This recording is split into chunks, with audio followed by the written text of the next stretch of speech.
मुंबई के हीरा व्यापारी ने 5 ज्योतिर्लिंग पर भगवान भोलेनाथ को अर्पित किया हीरा जड़ित मुकुट एवं तिलक।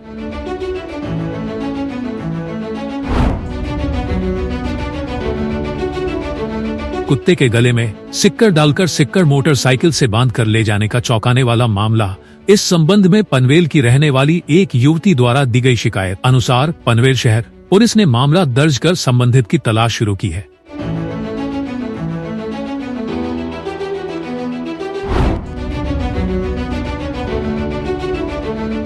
पर्यावरण संतुलन और जैव विविधता की रक्षा के लिए वन्य जीव संरक्षण कानून लागू किए गए हैं, लेकिन इसके बावजूद जंगलों में शिकार की घटनाएं थमने का नाम नहीं ले रही हैं। टिटवाला के खड़वली जंगल में मोर का अवैध शिकार किए जाने की जानकारी मिलते ही वन विभाग की टीम ने त्वरित कार्रवाई की।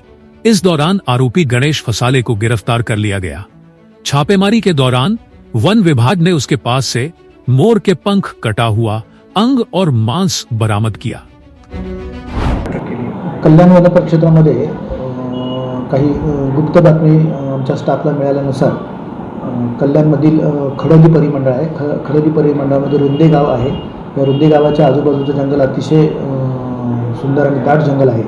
त्या परिसरातल्या रुंदे गावाच्या पूर्वेस जंगलालगत एका आदिवासी वाडीमध्ये मोर मारून त्याची शिकार झाल्याची बातमी आम्हाला प्राथमिक मिळाली। त्या बातमीनुसार आम्ही मागोवा आमच्या स्टाफने घेऊन तेथील वीटभट्टीवर काम करणारे गणेश फसाळे म्हणून ह्या संशयिताला आम्ही ताब्यात रात्री 11:30 वाजता घेतलं। त्यांच्याकडे मोराची पिसं मिळून आली आम्हाला। त्यानंतर त्याचबरोबर मोराचं शिजवलेलं मटण हे आम्हाला मिळालेलं आहे। रात्री सदर आरोपीला मालासकट आम्ही ताब्यात घेऊन आज मान्य न्यायालय कल्याण कोर्टामध्ये हजर केलेलं आहे।